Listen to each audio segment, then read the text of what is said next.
All right, good afternoon. Welcome back here to Trader Minute. Great to have you aboard.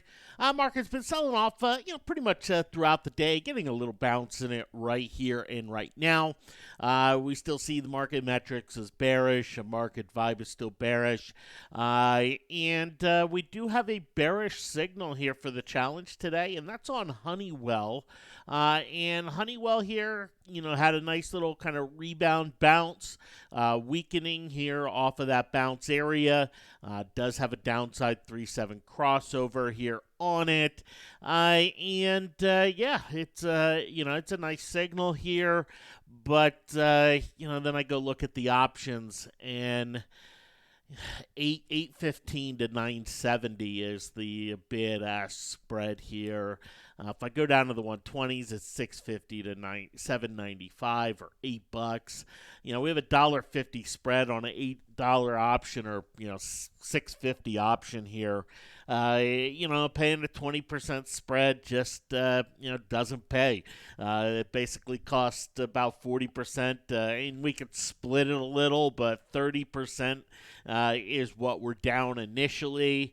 And so, I look and I just go, okay, that's not something I'm willing to, willing to jump in there, here with it. So, Honeywell, nice signal, but just simply not a tradable option here for it. And so I'm going to pass and, and hold off there.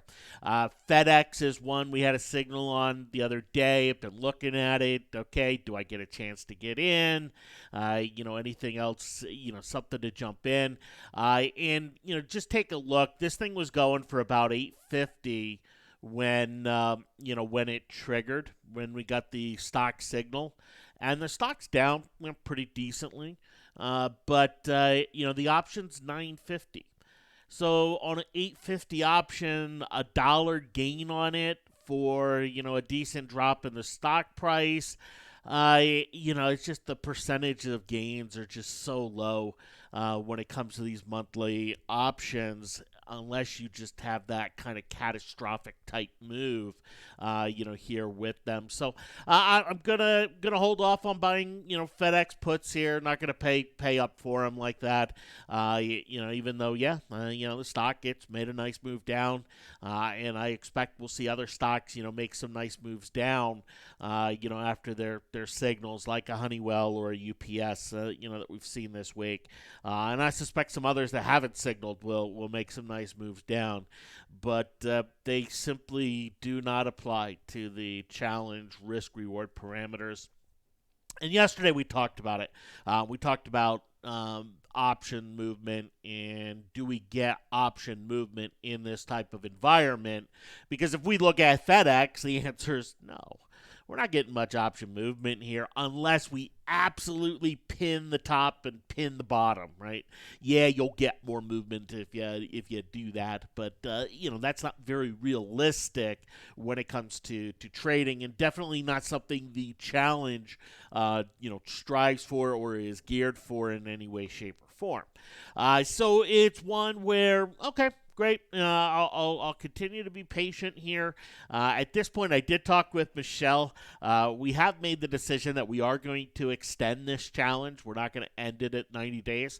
We are going to extend it here, just given what's going on with the environment. Now, how long will we extend it? Not quite sure. We'll kind of see when this ends, and when we start to get a little more tradable action associated with it.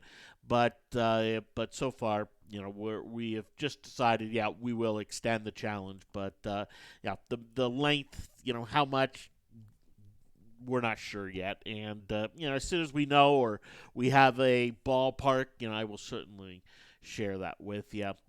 But yesterday we talked about Bank of America, and I was on video yesterday. We were looking at short-term options and how short-term options moved, and they get this, really, yes, they're going to move, but I got an option And I was right, and I was right in a pretty good way, and the option barely doubled. Just went a little bit more than a double. You say, well, a double's great. Well, on a weekly for that type of risk and for that type of move, no, a double's not great. A double's terrible. That should be in the 4, 5, 600% area, and simply wasn't even close, right? So, it's one where while I was on video yesterday, we saw the stock pop. And the stock made this, this morning move right here. Pop up here to 2079. And I jumped on, and I was on video, and I just said, okay, I'll go buy 10 put contracts. And I did. I went out, and I bought 10 put contracts on it. How'd that turn out? What's happened? Because the stock is down. The stock's down almost $1 from where I bought the put option. That's a 5% move. Home run, right?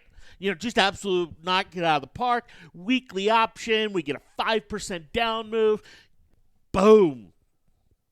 Score, right? Well, let's go take a look. I have this average fill prices, and you may not be able to see it on your screen unless it's a pretty large there. But it shows the first Bank of America trade made, the 93 cents and out at 224. And then yesterday's buy at 25 cents for 10 contracts. Today, I sold it at 34 cents. 5% move down in the stock, a little bit more than 5%. And my option went up 30%, 33%.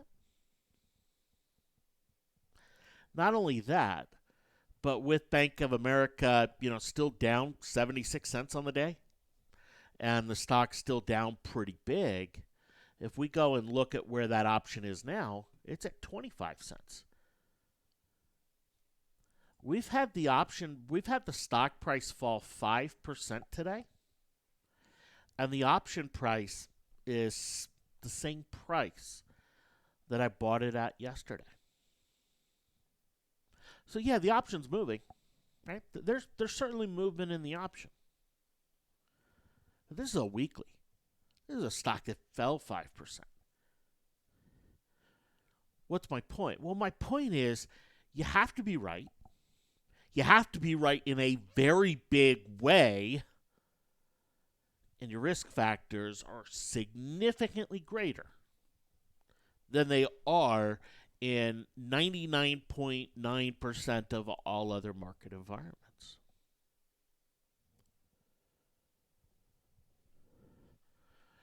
To go and analyze it based on a chart, right? If we come into Bank of America and say, well, this candle and that and this and that and the average, and did any of that matter? No. Didn't matter. Didn't make a hill of beans difference. I mean, we don't really have much change in the stock over the last 2 days, right? But I was kind of fortunate. I got a top, and I got pretty close to a bottom here today. It has my timestamp where I sold out. Let me pull it up here so you can see it. It's at 11:58 my time. So a little more than a half hour ago. And not that I'd been watching it all day or anything. I hadn't been watching it. I just pulled it up as I was looking at other things and said, okay, I'll pull it.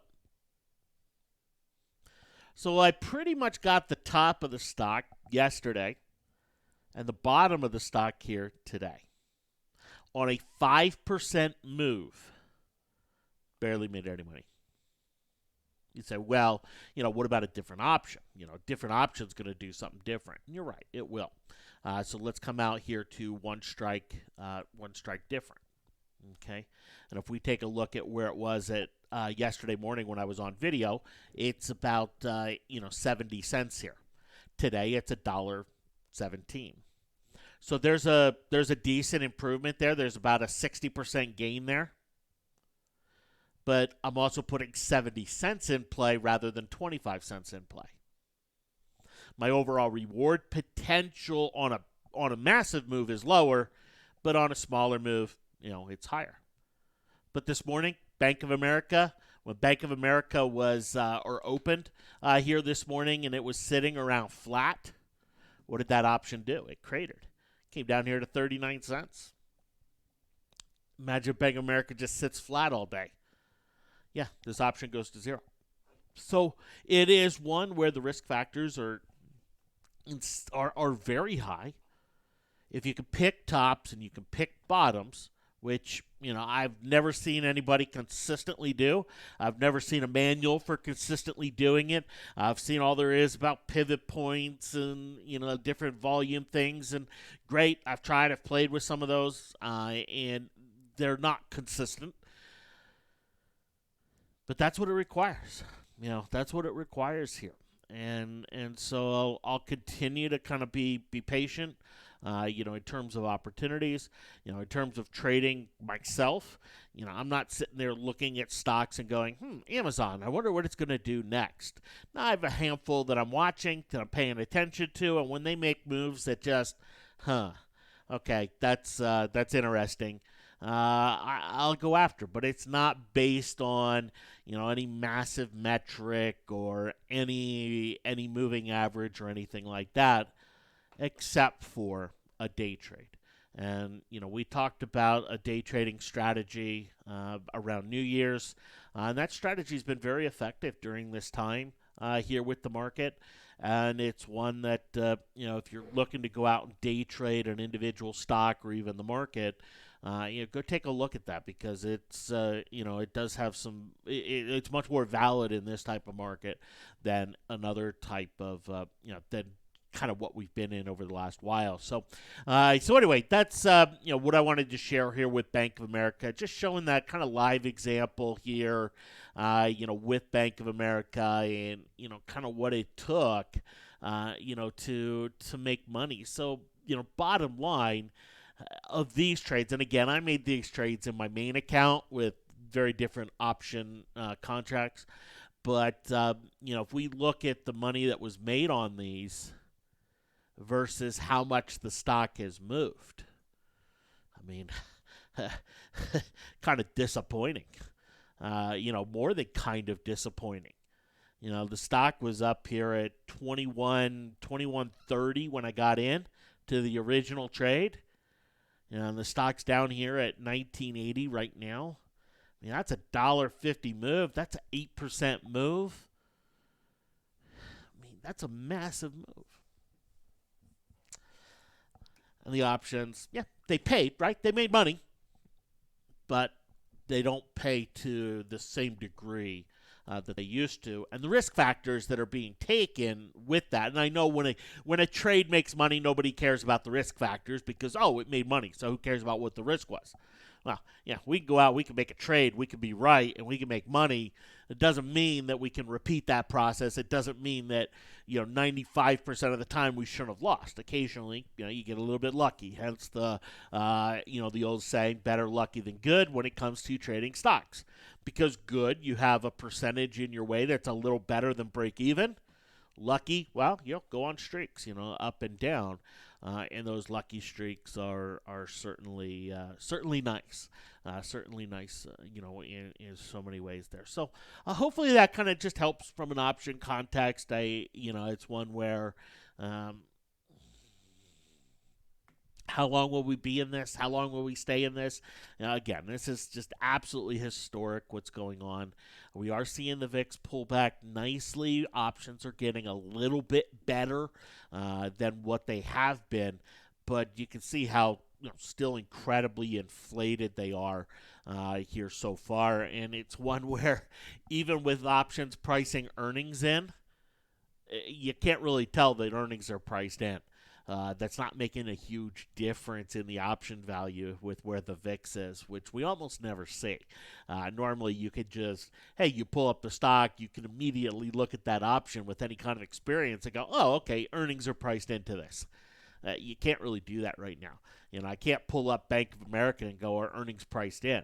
Yeah, I know they are, for the May 15th options. I know earnings are priced in here. But yeah, these options could be this value even if the company was not set to report earnings here, middle of this month. Okay. Thanks for hopping on. Have yourselves a fantastic weekend.